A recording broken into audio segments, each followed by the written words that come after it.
Good morning. It's a beautiful fall day here. Hopefully it is where you are this morning.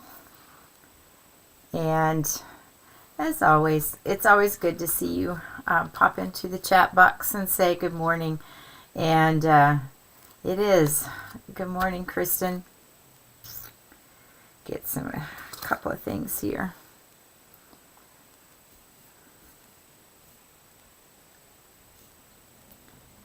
All right, we'll wait till a few people pop into the chat box and then we'll get going with that.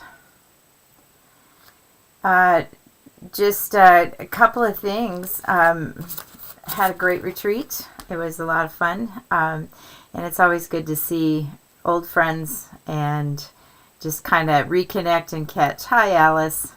Glad you're here this morning. Hope all is good in Ohio and that you're having a beautiful fall day there as well. All right, we've got a couple of things that I want to talk about this morning before we get started with our class. Hi, Connie, or Bonnie. Sorry, I don't know why I called you Connie. Hi, Sarah, Norma. It's good to see all of you this morning. And the first thing that I want to talk to you about is next week. As I had said earlier, I won't be here. I have another commitment for Saturday. October has really become quite a busy month for me. And then I'll be back on the 26th and we're going to start a new project. And I showed you this project last week, but let's take a look at it again now. This is the quilt that we'll be doing starting October 26th. I'm excited about this because that star in the center, often known as a lone star, Bethlehem star, that kind of thing, is intimidating looking, but it doesn't have to be. I've taught a little bit of those things over the last few months, so we've kind of got a warm-up for this quilt. So this is called Star Bright, and it will start on the 26th of October, and it was designed by Animus Quilts, Jackie Robinson. So hopefully you have been able to get your kit and the fabrics, or if not, if you ordered a pattern, that you've picked out your fabrics and that stuff for it. If not, on the first show we'll talk a little bit about that, making that. But the basket of flowers around that centerpiece is, to me, just very stunning. I'll also, the fabrics in the kit are fabulous. I believe that there are no more kits for that pattern, but anyway, we'll get started on that, and you'll still learn a number of techniques for that. Then I want to tell you that at noon Pacific time today, that Alex and Ricky Timms are going to be sharing. I'm just going to look at the note so I don't get it wrong. Today at noon Pacific time. And the Houston Quilt Festival winners will be announced at noon with Alex and Ricky. And that's going to happen at noon on the Quilt Show's Facebook and YouTube Live. It's free to attend, open to the public, so please join them in celebrating the winners of the Houston Festival. I'm anxious to see who the quilts and all of that. When you don't get to go, it's kind of fun to be able to see that. All right, let me drop you down to the table, and we're going to take a quick minute. This is the pattern for the Bright Star. This is the fabrics from the kit that I will be using. And the background, I don't know that you can see it on the camera, but it's kind of wonderful. So, and the outside border, lime green, I'm excited. That's my kind of new neutral these days. So a variety of other fabrics. And so isn't it beautiful? I'm excited. And looking forward to starting that with you on October 26th. Now, today I am going to today is more about inspiring you than it is actually having a fabulous, great project for you, even though I'm excited about the project because I kind of like it. And I've used a few of the techniques that I have taught over, I think, the past year or something. I had fabric that I had ice dyed, and it turned out absolutely wonderful. It's a combination of silk and something else, but it dyed really well in the ice dyeing, and it's come out with this beautiful orange color. And I've got to grab it here.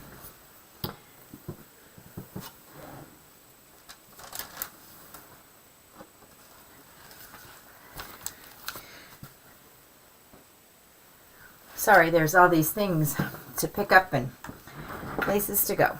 All right, here I am. And I am doing a placemat this morning, in case you thought I wasn't.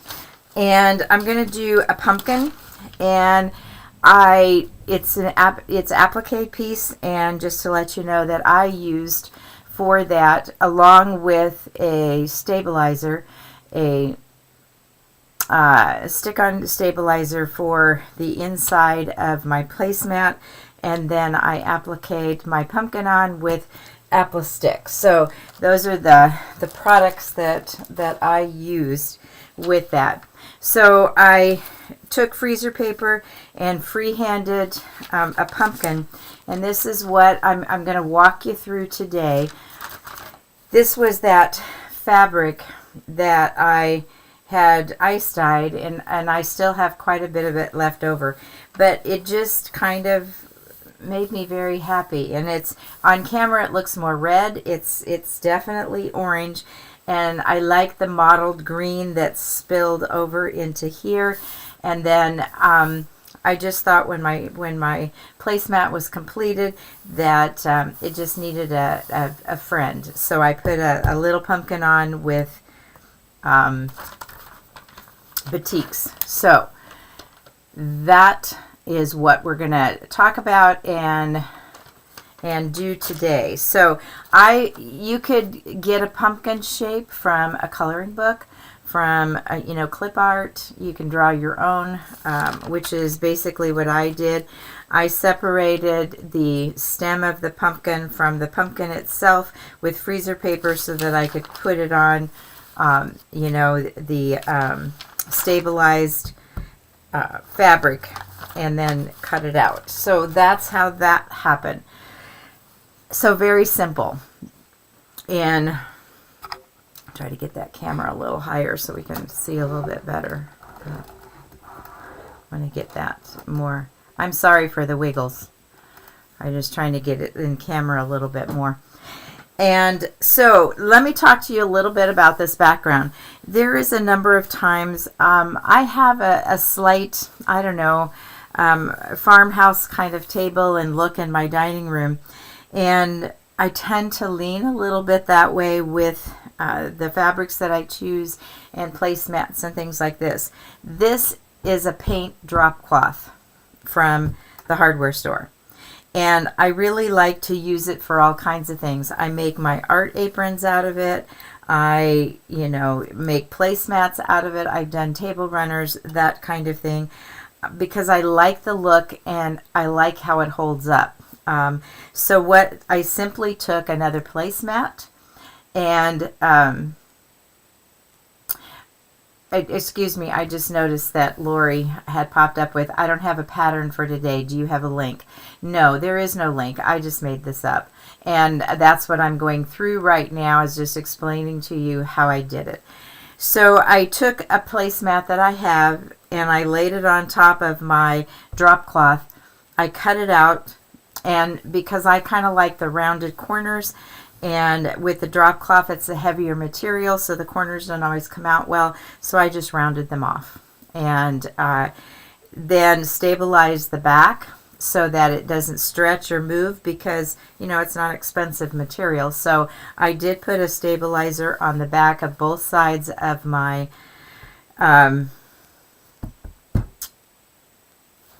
placemat, excuse me. And then I again freehanded this pumpkin. So coloring books, clip art, things like that would give you a picture that you could copy or enlarge or whatever. And the little one, I just freehanded again. I'm not sure he's got a real good pumpkin shape, but I like him. So then I basically used apple stick and put it down onto my placemat. And now I'm kind of thinking, what was I going to do? So today I'm going to show you, I tend to like when I do stuff like this or work with art to do a scribble. I already did the basic outline of each of these on my machine, so it's kind of already done. You could add other fabrics and create a little dimension or whatever.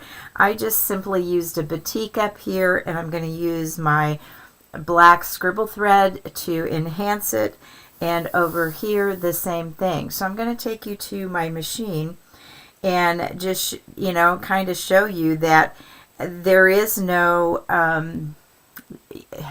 precision here, if I may. I call it scribble quilting. I'm not sure if that's what it's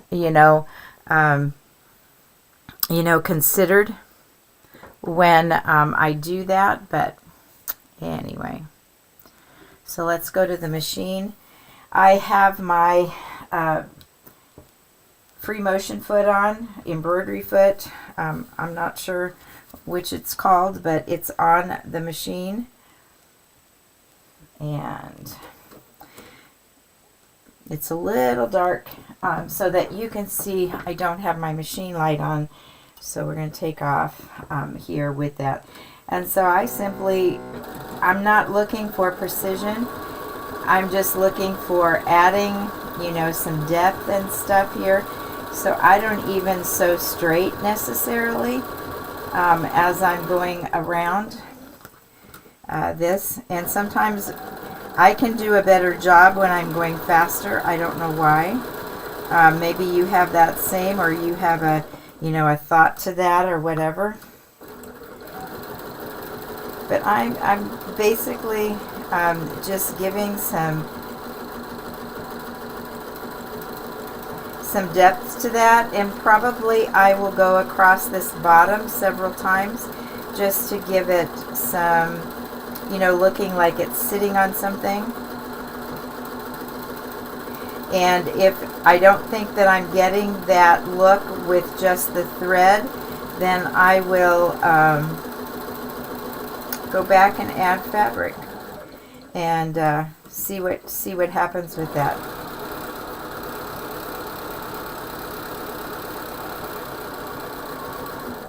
So as you can see, that's really basically all I'm doing. And then when I get up here, I'm gonna make this a little thicker so it looks like a stem, and bring a little bit up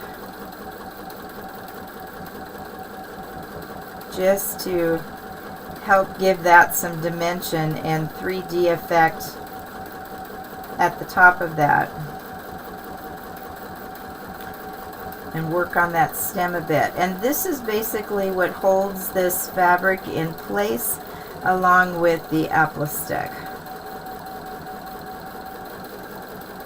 And I kind of like doing this with most of my holiday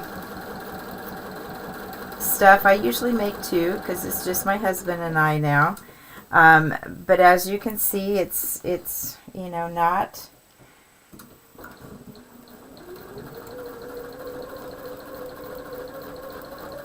and I don't do all this stuff. I'm not I don't quilting a quilt intimidates me. This doesn't. This is just play, and it's like taking a crayon and coloring a little bit, except that I'm doing it with needle and thread. So I can go down these lines that I've made several times, and I try to be a tad bit wiggly, so just because I like that look of it. if that makes any sense. I'm going to stop there. I'm going to come back up to the chat box for a second. Is that a straight stitch or a zigzag? Well, it's a free motion stitch. So I'm doing the zigzagging, if there's any zigzagging, which there kind of is, because you're guiding the stitch because it is free motion. Am I using the stitch regulator? No, I am not. Okay, Montana, finally got here. Okay, let me just...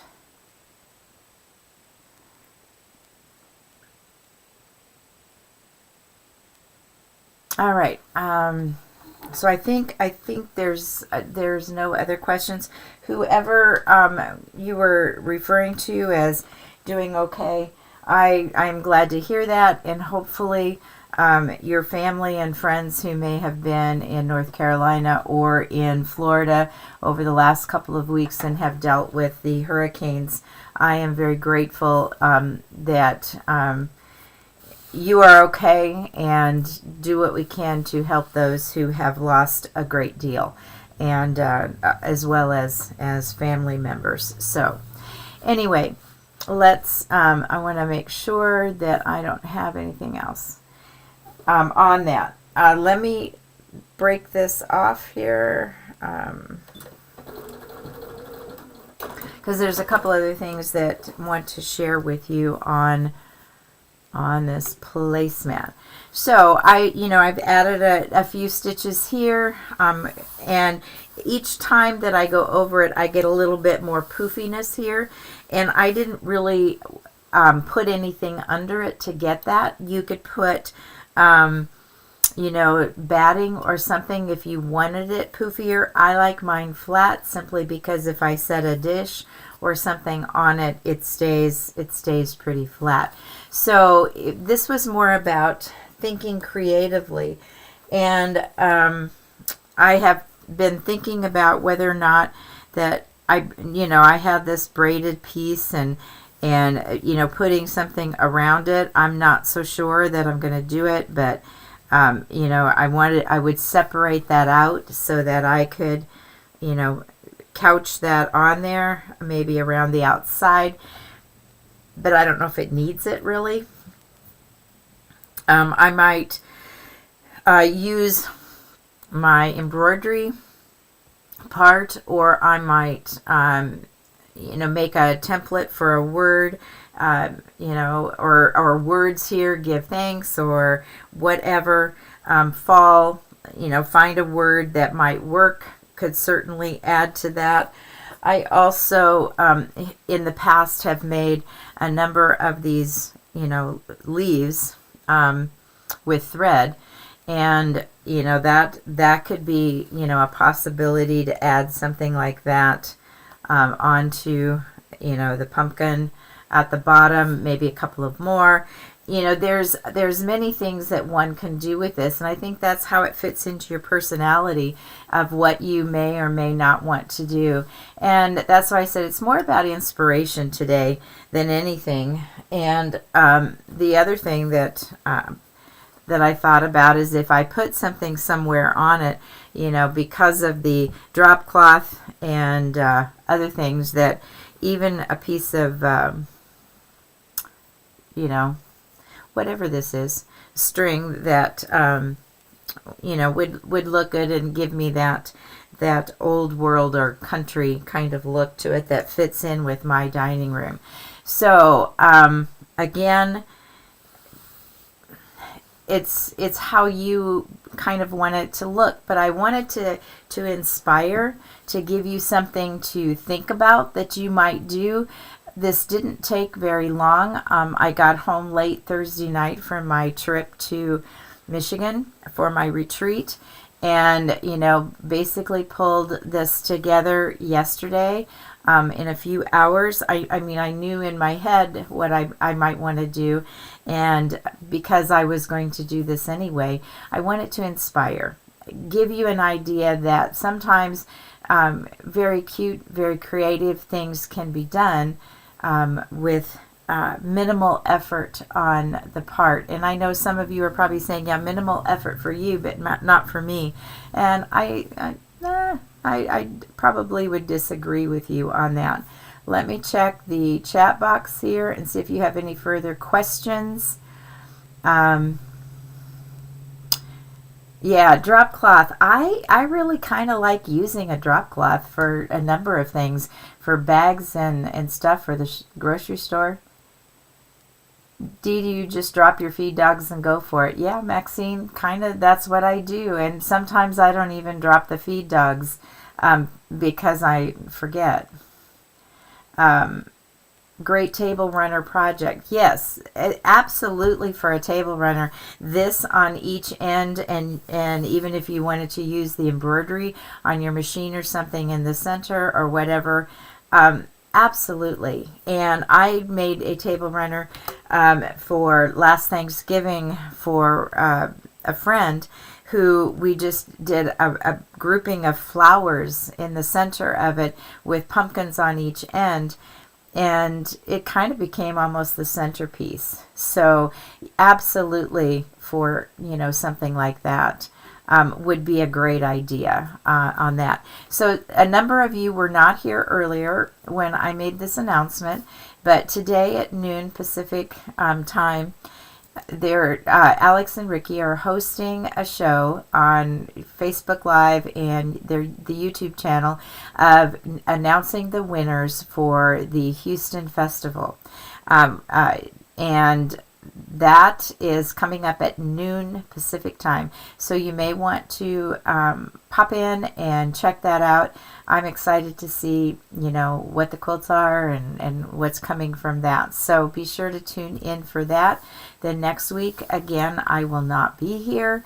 And I've got another commitment on Saturday, but I'll be back on the 26th. And we're going to be making the Star Bright quilt. So if you bought a pattern but haven't pulled your fabrics together, you have a little bit of time to really look at that pattern and see, and again, with a Bethlehem star or a Lone Star or the center of that bright star, the contrast is really what makes the star glow and really pop out. So be sure to gather your fabrics together, and we'll get started on that quilt. And Renelle, I get my drop cloth at the hardware store, and we're in the painting aisle, or the big box stores have them too. And Kristen just put up about the on her comment and about the quilts, and so that's kind of that. What kind of stabilizer are you using? I believe I had some leftovers from another project, but I think it was Quilter Select, or I've used a Pellon, and it's a lightweight, like you would use for an interfacing of a shirt or something, that I stabilized it with. So I think whatever you have would be fine for the back of it. I put the stabilizer on it more for the fact that, it is a drop cloth. It's not expensive fabrics at all. And so I didn't want it to move or, switch, and I could wash it easily when I was finished. So, any kind of stabilizer I think would work great. And then I appliqued it down using Applistick from Quilter Select. So, and those I believe are in the store. So if you went to the Quilt Show store and shopped for it today, I know that they would have it there. So let me make sure I didn't miss any questions. But really, for me today was about inspiring you to go for it. Find your happy place, what you might want to do, and just try something. And be brave and go for it. And I know how hard that is. I've always had a hard time doing that, but once I get started, I always surprise myself, and I think you will too. So I will see you on October 26th, starting a new project with Starbright, and I'm excited for that. And in the meantime, just have an absolutely wonderful rest of your weekend, and watch for the announcement for the quilt winners, and blessings to all of you.